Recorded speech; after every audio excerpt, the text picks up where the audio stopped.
I wanted to take some time to talk about confidence. Because I don't think that we, as a society, as a species, take it as seriously as it is.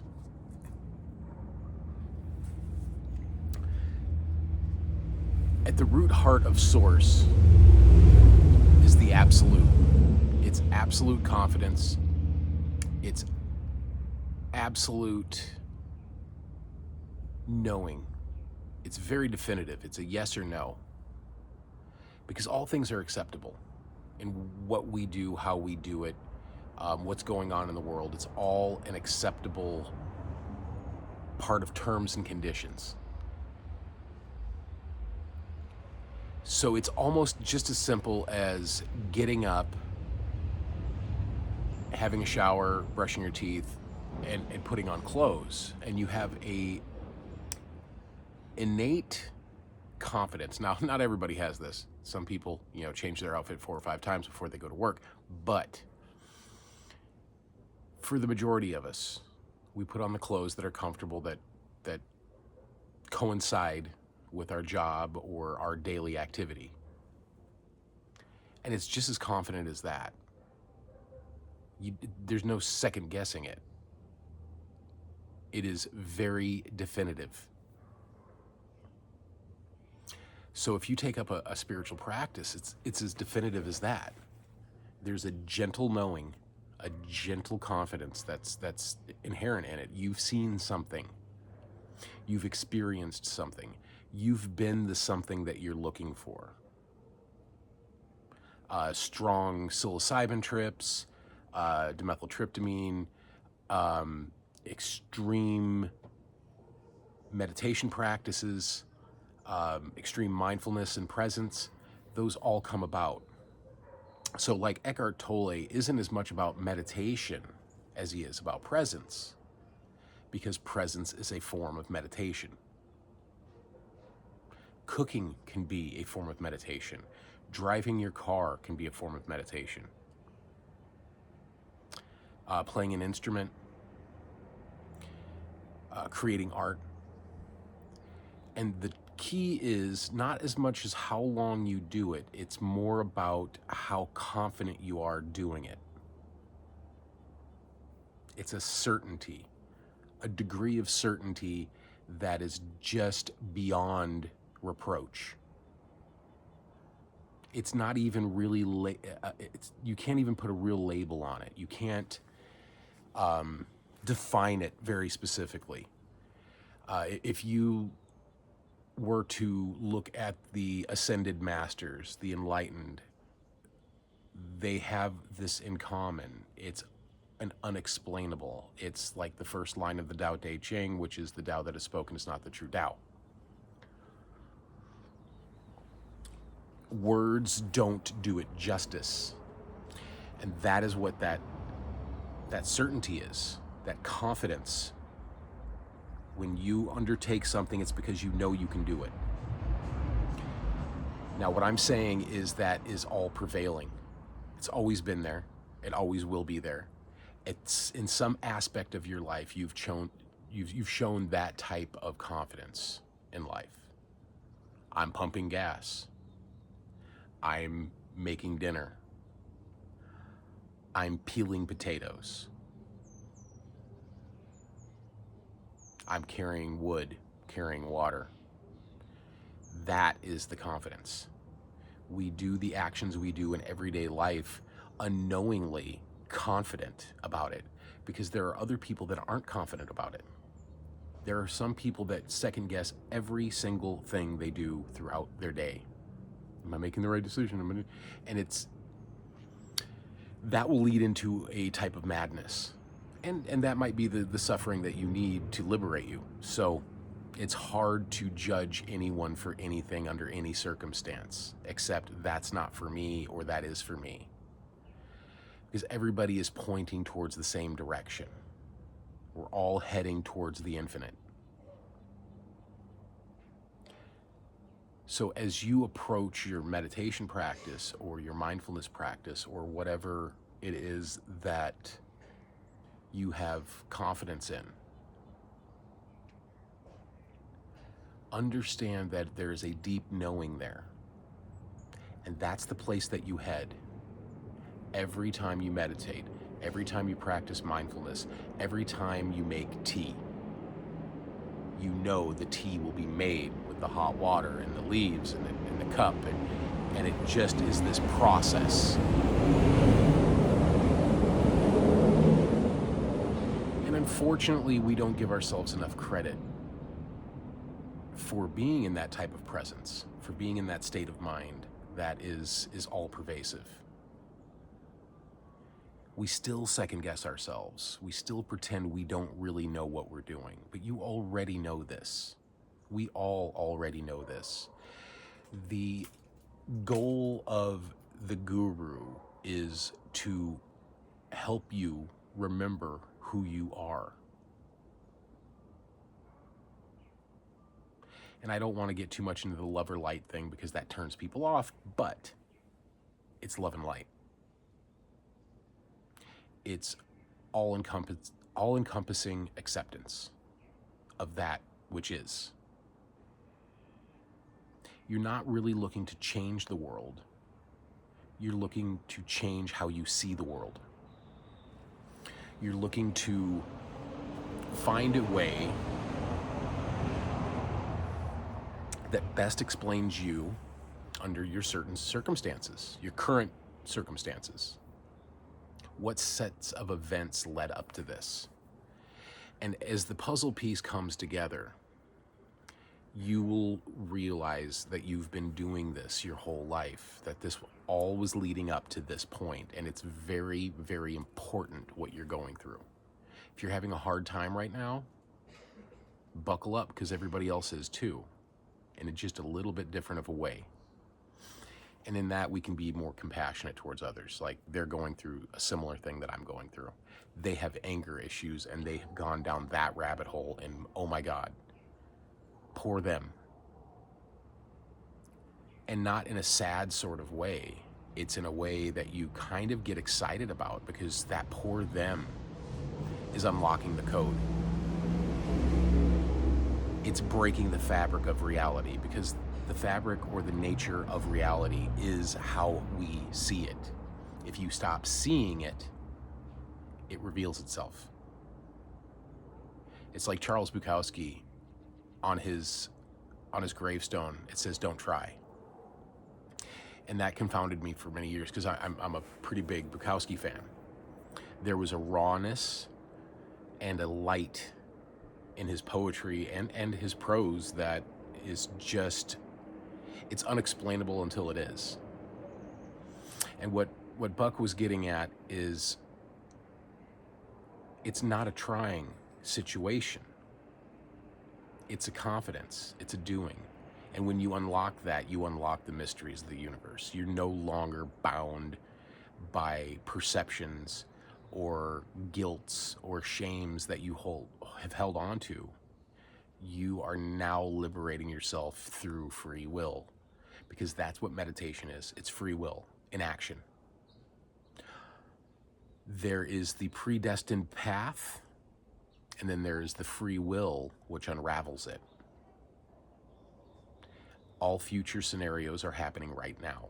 Everything that could possibly be is occurring right now. So your job is to use free will to find the direction you want to go.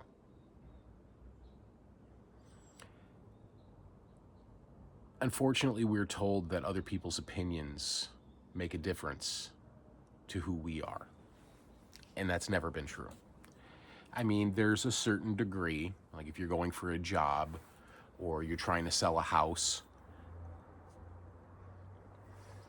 you have to put on a pretty mask in order for it to be presentable, or presentable enough to sell or do or be.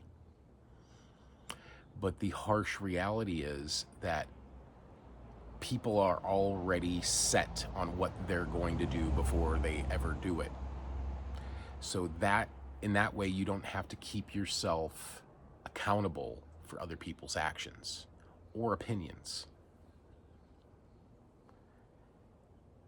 We try so hard to make these interpersonal relationships work with other people, because we are trying to look for the love that we should be showing ourselves through others.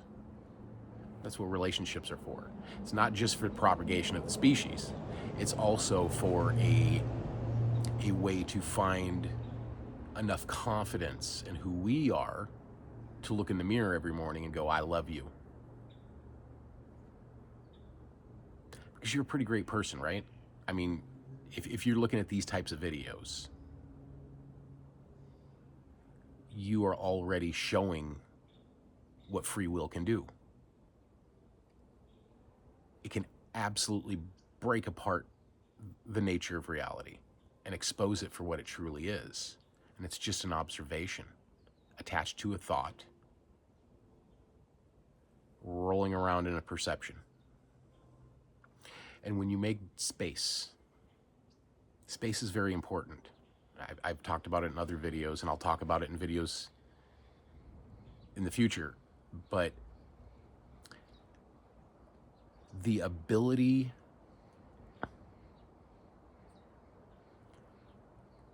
to breathe, to allow the air to move without your direct influence, is a spectacular type of magic. It really, really is. It's said that 99% of an atom is empty space. And it's hard to fathom because it's, on a molecular level, it's tiny. It's almost insignificant. We can't imagine that most of it is open space. But we are too. This is too. And it's in that space that Source resides. And that space is just the allowance of movement, the allowance of energy, the allowance of vibration and frequency, the waves and particles, all doing the magic that it does in order to solidify reality, or what we see as reality.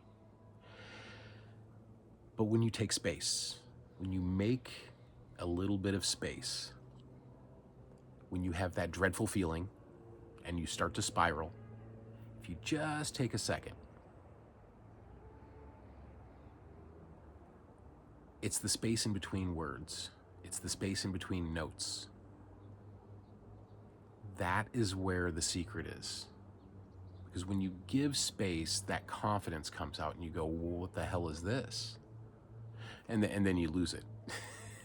So it's best not to go, what the hell is this? It's just more, it's just better to be in it, to be of it. Because the more you're of it and in it, the more it reveals itself. And then it's nothing but space. We're too hard on ourselves. We don't give mistakes the room that they need to help us grow.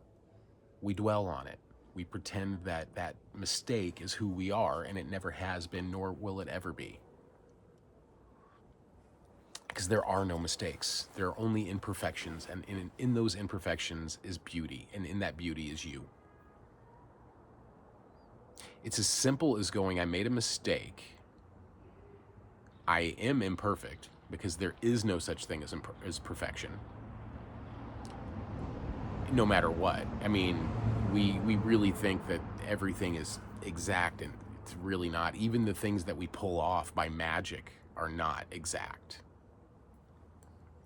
But in that imperfection is perfection. Chaos is perfection. Because in chaos is still order. If you study sacred geometry, you will notice that nothing is perfect. And in that imperfection is the perfection. That's what makes Fibonacci and all of the shapes, the geometrical shapes, come to life, is their imperfection. They're not quite exact. But that is what exactitude is. It's all things in what we perceive as chaos actually being in order. So everything that's happened to you in your life was meant to be that way. And it was meant to be that way for a very specific purpose. To get you to realize that you are the confidence that you're looking for. Because that's what Source is. It's loving confidence. It's acceptance, acknowledgement. It's very much yes or no. And the deeper you go into that and the more you tap into that, the bigger it becomes. So on a spiritual path or spiritual type journey, you're not going to feel like you're making any progress at all. But silently, underneath it, you are making leaps and bounds just by the thought of doing it. Just entertaining the thought of Source gets you closer to Source. Because we don't know what it is. And then we do, and then it's unexplainable, and then you have to come up with little words to kind of point in a direction. But when you get there, it's an oh shit moment. It's I knew this. Because we do. We already know this. You just have to go to the place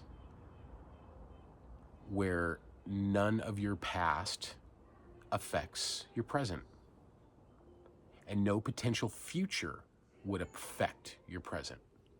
And that's what manifestation does. So like Neville Goddard talks about, true awareness and being in awareness and how awareness changes the world around us, because this is kind of likened to a hologram or a computer program. And the reason it is because we're programming it day to day. We're programming it socially. We're programming it independently, individually. We're programming it through all of our little subsects of reality, religion and politics and music and art and charity.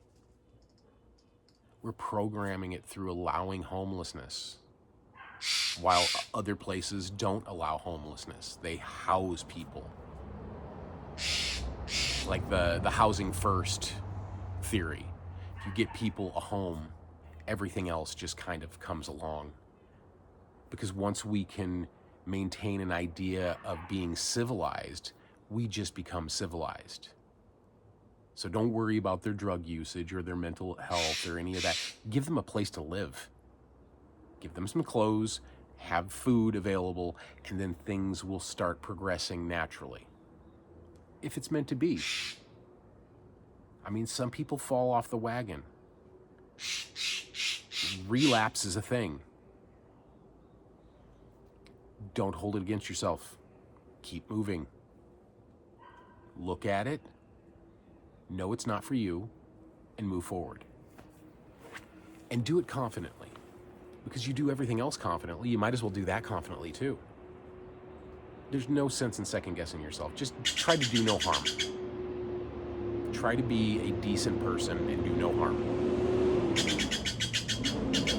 Like, if you can't help others, just try not to harm them. And that should be the philosophy that we all live by. Homelessness was never eradicated by making it illegal.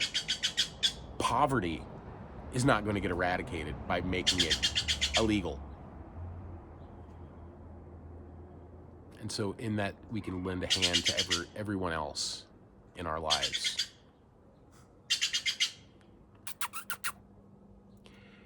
Anyhow, the birds are going crazy, so I better feed them. I think he said yes. As always, much love.